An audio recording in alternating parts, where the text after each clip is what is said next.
Hi, everybody. This is Alpha. I'm the host of Stories from Behind the Counter. Before we get started in any of these episodes, I just wanted to give a little disclaimer. Some of these stories are not exactly family friendly, especially not very child friendly. Some of them do use some strong language. Some of them do talk about some rather vile things sometimes. Others is just not exactly something some people might want their children or anyone else around them to hear. Not exactly public friendly. If you have a job in general, you know what I'm talking about. Some things that happen in life are just not public, perfect conversation.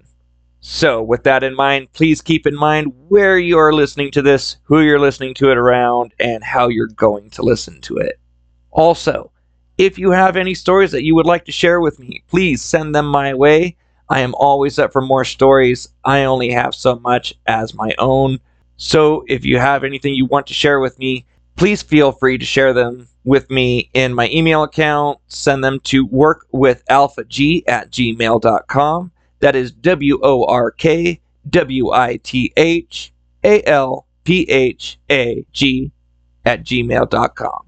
One last thing I wanted to remind you all about is please make sure you're following me. I am not just on one platform. I am on Spotify, Patreon, Castbox, Podbean, and Buzzsprout. So please, if you have any of those, Patreon is probably going to help me out the best, and hopefully later on it'll be able to help you guys out as well. For $1 a month, you'll be getting ad-free episodes, as well as later on I'm hoping to be able to do Q&As, just be able to talk with you guys, one-on-one conversations, group chats, whatever. So please make sure you're checking it all out. Let's get into the episode.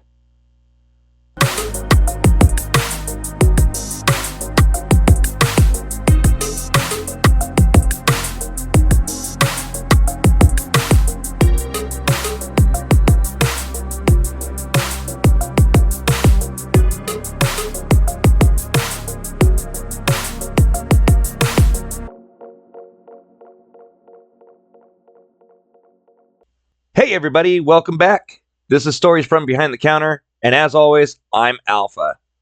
Today we're going to be doing some of my own stories and some from a few other people. These stories are all going to involve animals in one way or another, except for the beginning one. It starts out this guy has an animal, and then he just kind of followed me from job to job because I live in a very small town. We're going to start out with the stories of Birdman. Now, Birdman got this name because, well, he always had a bird on his shoulder for the longest time. So this guy would always walk around town with this green and yellow bird on his shoulder, and he would always say it was a service animal. Whatever. At most places, we're not allowed to argue that kind of thing anymore, as long as the animal controls itself. Well, obviously, we'd always get complaints from other customers about the bird being in the store, and we would have to tell them that our hands were kind of tied at that point. It was highly annoying, but we really couldn't do anything about it. Well, finally, after a few months of him coming into my work, he was trying to sneak food to his bird when he thought we weren't paying attention, and the thing that we finally got him on was the fact that his bird ended up taking a shit. Not just in the store, anywhere in the store. It was in the produce department, and it landed on the produce we were trying to sell. My department manager and zone manager at the time were very, very pissed. At that point, we had the right to ask him to leave, and he wasn't allowed to shop in here, at least not with his bird on his shoulder anymore. He tried to fight it, but at this point, he couldn't really defend anything. If the bird can't control itself and go to the bathroom elsewhere, it can't come into the store. Sorry. No big deal, right? Well, I ended up leaving that job, go become a barista at this local coffee shop, and what do you know? Birdman comes in through the drive-thru. Birdman pulled up in a VW Beetle. It sounded absolutely horrible, and he had to shut it off in order to communicate with us because his engine was just too loud. It was completely falling apart. The upholstery was torn up all over the car, and he even had cardboard lining the roof. Of course, he shows up right before we're supposed to close, and he takes about 5-10 minutes, maybe a little more, to try and decide what he wanted. He asks 500,000 questions about all the different drinks, and then he took another 5 minutes or so to find all the money that he needed. I got so annoyed, I almost paid for the coffee just to get him gone. We had like 10 minutes before we were supposed to be closed, and we had another 30 minutes after that to get out. But some people are just like that. Whatever. So I leave the coffee shop. Next, I'm working at a hardware store. Well, while I'm at the hardware store, I was working at the service desk and taking care of all the returns and stuff like that. Birdman would constantly come into the store with dirty, torn up receipts, and none of them ever had the same card number. But it was always a receipt that had a credit card or a debit card attached to it. And he would always say, "Oh, that one was stolen. Oh, I lost that. I'm waiting for the replacement in the mail." Whatever kind of stupid excuses he could come up with. After about 2-3 months of doing this, everyone at the desk eventually caught on, especially after talking with each other, and we decided we needed to put a stop to this. So we talked to management and we got the okay, and we stopped allowing him to do returns without his card. If he didn't have the card that was on the receipt, then it had to go on store credit. We can no longer give him cash for his returns. Of course, he didn't like this. He argued it every time. One time, he called management over, and they said to do store credit. He said fine. So we scanned his ID, as most companies are doing these days for store credit, which ties it directly to you. Sadly for him, the system denied it. When our system denies the return like that, even if the CEO themselves was in the building, they could not override it. He got so mad, and he argued with my manager even more. He eventually got himself 86 from that store. A couple years go by, and I end up leaving the hardware store, and I'm over at a little itty-bitty retail place, and I'm the store manager over there. Of course, Birdman comes in. Now, at this point, he had always been a decent customer, for lack of a better term, especially compared to the last few places I've dealt with him. He was decent. He didn't have the bird at this point anymore. He was still very dirty, but he would come in, he'd shop. I never caught him stealing as much as I expected him to. So he was always decent. But at this time, I do also have to sadly point out that I've been dealing with him on and off for about 10 years collectively. And I've watched this man slowly, mentally decline. I'm not sure if it was drug-related, mental disorders, maybe an accident or something, I'm not sure. But at this point, he comes in, he shops, and he's just talking nonsense the entire time. I remember specifically at one point he would come into my store for about 3 months straight talking about how he's getting prepared to put on a show. Yeah, man, we're going to do a show out in Vegas. Mickey Mouse is going to be there. He's going to jam out with us. Cher's going to be there. Ozzy, Alice Cooper's going to be there. He's going to rock out with us. And all sorts of crazy random stuff. I'm like, okay, dude, cool. You let me know when that show gets going, okay? Well, after a few months of talking about it, he comes in one day, and he's got this guy, it looks like he's maybe 80 years old. He's barely able to stand alone, and they go shopping. Well, Birdman's kind of zipping through all the aisles, getting whatever he needs, leaving the poor old man in the dust. Like I said, he's barely able to stand, much less walk, and keep up with this guy. Well, when they come up to check out all of their stuff, Birdman turns to the other guy and says, "Oh, hey, Mickey Mouse, I'm a little bit short. Can you spot me? I'm short just a little bit, I swear. You'll get paid back, I swear, just after we do our show, brother. Ozzy and Alice already said that they're going to pay us directly after the show in person." At this point, I had to bite my tongue and try to get them out. I had to wonder if that poor guy, the older guy, even knew what was going on around him. Actually, come to think of it, I have to think of either one of them knew what was actually going on. But yeah, sad world. I haven't seen him since that night. I don't know what happened to him, if he ever just went traveling or if anything else happened to him. But he is someone who will always live rent-free in my mind thanks to his colorful antics. Alright, so moving on from Birdman. Next, we're going to be going over a couple of stories from Sunshine again. Welcome back, Sunshine. Sunshine says he has a guy who comes into his scrapyard regularly, and he just scraps whatever random metal he finds and collects. But apparently, something else he does to get more income is he breeds animals. One day, the customer comes in, and he was talking about his rats to Sunshine. And of course, being in a form of customer service, Sunshine is just trying to be polite while the guy talks about the rats he breeds. He's really not that interested, but apparently he did a little bit too well playing nice to the guy. And the guy thought Sunshine was really interested in seeing them, if not maybe buying some. So a few days later, when the guy comes back in, Sunshine says, "Thank God I was on lunch at the time, and therefore was not at the yard." The guy had an entire trunk full of rats in his car. He said he breeds them for pet stores as food for snakes and stuff, apparently. I didn't think they were allowed to just let random people do that kind of thing, but I mean, okay, whatever.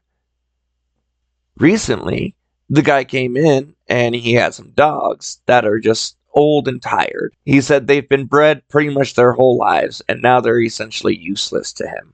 So he just wants to get rid of them. Sunshine's coworker took one, but Sunshine said he has enough pets at home, he can't afford another one. The customer reminded Sunshine that if he ever changed his mind and ever wanted one, to let him know, and that he also sells peacocks for around $1,500, depending on the colors and the age. He said that sometimes if he gets a white one, the albino ones, which are rather rare, he can usually ask for literally almost any price he wants for that bird. Mind you, Sunshine lives in the desert, he says. I don't even know if these birds survive very well out here. I'm afraid to know how much it costs for vet bills and for the food for them. You know, it's not just a turkey or a duck or something. That's a very exotic bird. But to each their own, I guess. Anyway, moving on to the next story. I thought I had another one from Sunshine, but I guess I didn't, at least not for this particular episode. So we're going to go into another one of my stories that I dealt with at a giant retail place. At the time, I was working in the garden area, and one day there was a semi-truck hauling a nice full 53-foot trailer that was apparently pretty much one giant beehive. Literally one giant beehive. Apparently, this driver decided he needed to stop and grab some stuff from inside our store. So he parks the semi where he has an easy way out. The driver runs inside, and we're not sure exactly how long he was inside the store. All we really realized was the garden area was suddenly becoming filled with bees everywhere. It's not uncommon to have a small handful here and there, especially for the time of year, nice early springtime. Yes, bees are going to be out, they're going to pop up, but this was excessive. The garden's department manager comes out and she tells us to just lock the automatic glass doors and drop all of the curtains. We need to completely close everything off as much as possible, at least in our area. That's when we realized that the bees were swarming not just the store, but they were seemingly very concentrated on this parked semi. Naturally, we called the fire department, because at the time that was still a thing. And they come with the police. They spray down the bees. They contain the situation so no one gets hurt. The police have us page overhead for the owner, driver of the truck, to return. And after about 30 minutes of them out there fighting these bees, trying to contain them, and us paging overhead, this guy finally gets done shopping, and he starts heading to his semi. And that's when he realizes what was going on. This guy literally just bolted into his semi, started it, and recklessly drove off without acknowledging the police or fire department, anyone else, just took off. Which, of course, led to I don't want to say a high-speed chase, but it led to a traffic chase. The fire department was there for a little while longer, trying to make sure that no one was stung and that there weren't a bunch of stragglers just hanging around in a big concentration. I'm not sure if they ever got the guy. I assume they did. They were pretty much right behind him as he drove off. A bunch of cops hopped in their vehicles and chased him immediately. So I'm sure they caught him somewhere. Hopefully somewhere not filled with people. But that was honestly a little bit of a scary day, especially when you don't know if you're allergic or if anyone else around you might be allergic. People panic and it causes bad things. People get hurt. But I will say, my coworker and I definitely enjoyed the show. There was a lot of cute firefighters hanging around that day. Anyway, we're going to go ahead and move on to the next couple of stories here. So this next one is a pretty interesting one. This happens a little more often than people might think, just not to this extent. This is about the quote-unquote service animal that was apparently sick. So I'm working at a big retail store at this time, and a lady comes through. She seems to be in maybe her 60s or so. She's walking perfectly fine, but she has a dog with her that has a big old harness on it that says service animal. No big deal. People have service animals for multiple reasons. No one really questions it, that is, until it starts jumping on people or begging for attention or, overall not acting like a service dog should. Still not a big problem yet. It's annoying, but we have to go over and we have to ask her to keep her dog under control so that people can stop complaining. As my management team is walking up to her to confront her about the dog's behavior, the dog just squats and takes a shit all over the floor. All I'll say is I'm pretty sure it was sick because it happened 3 times in a matter of minutes. And the owner just kept telling management, I'm not cleaning that up. That's what you people are paid for. You can't kick me out. This is a service animal. I'll sue you. Well, management eventually had to call the police department and have her and her sick dog escorted off the property. I'm not sure whatever came of that whole situation, to be perfectly honest, if she actually tried to sue the store or maybe she realized she was being stupid or what, but I never saw her again personally. Granted, it is a big store, even in a small town. Sometimes you just get those one-off people. We get a lot of travelers, so maybe she wasn't even from around here. But all I know is that she just was asked to leave. I bet the cops told her she was being ridiculous and that any court would laugh at her. Well, on to the next story. There's another guy who came in. I was working on a register. It was at a pretty big retail place. It's fairly busy. Usual day so far. This guy comes up to my register, and he had a small handful of items. And I noticed that he had this really interesting necklace that he was wearing. But it's fairly busy day, like I said, so I'm trying to hurry up, get the line moving. As I look back up, and I'm about to comment on the necklace, the damn thing starts moving around on its own. This guy's counting his money, and his necklace is just moving. Well, when I looked back at it, I realized it was a fucking king snake, just hanging out, chilling there, on the guy's neck. I couldn't believe it. I think he saw the look in my eyes, so he took the snake, and he handed it off to someone in his party that was behind him, and I think he was just trying to be nice and get the snake a little more away from me. I really appreciated that fact because he did that without being prompted. I really wanted to scream and rush away from the register. I'm in my 30s, but if you want to see a full-grown man turn into a 6-year-old girl real quick, you put a snake in front of me. I know king snakes aren't deadly or anything. I know they're not venomous. I just don't like snakes. I'll watch documentaries on them. I'll look at them from at least a 6-foot gap, preferably in a snake tank, some sort of cage, or someone holding on to it, but don't bring one close up to me. I don't know why, I've just never liked them, and my sister even had to babysit a California king snake when I was in school, and we never had an issue with it getting out or anything, but I still didn't like it. It still freaked me out, and to this day, snakes in general just freak me out. But luckily enough, this guy was super nice. Like I said, he handed it off to someone in his party. They kept it away from me. He paid for his stuff, and they moved on. Luckily enough, nothing crazy. But on that note, I'm afraid that is all I have for today's stories. I know it's a bit shorter of an episode. I thought I had a couple more, but apparently not. Please, everybody, keep on sending stories to me. It really does help. If you want these episodes to be longer, I need more stories.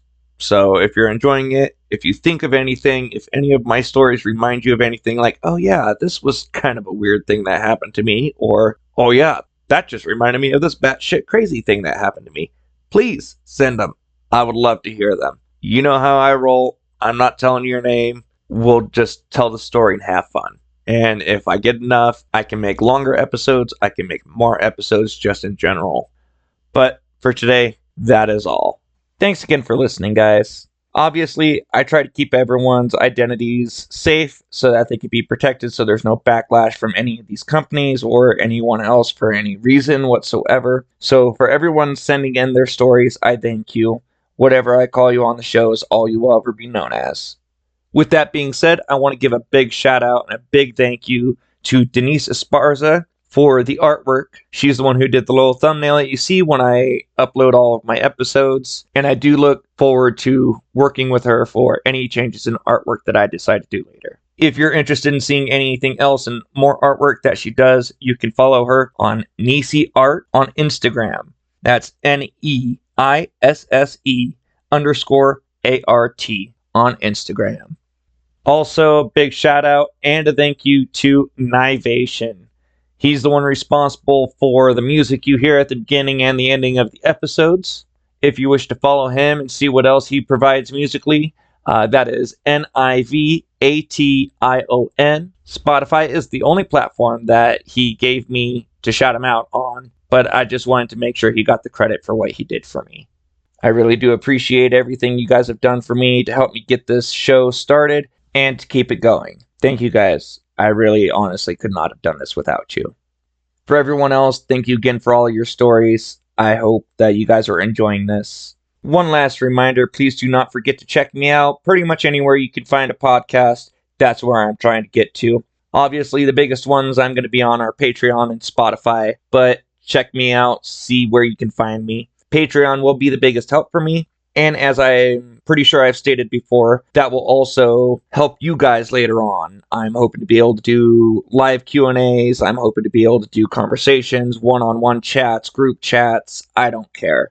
Maybe like some of the other people I've listened to doing podcasts, we can even make trips out of this and just make it a community.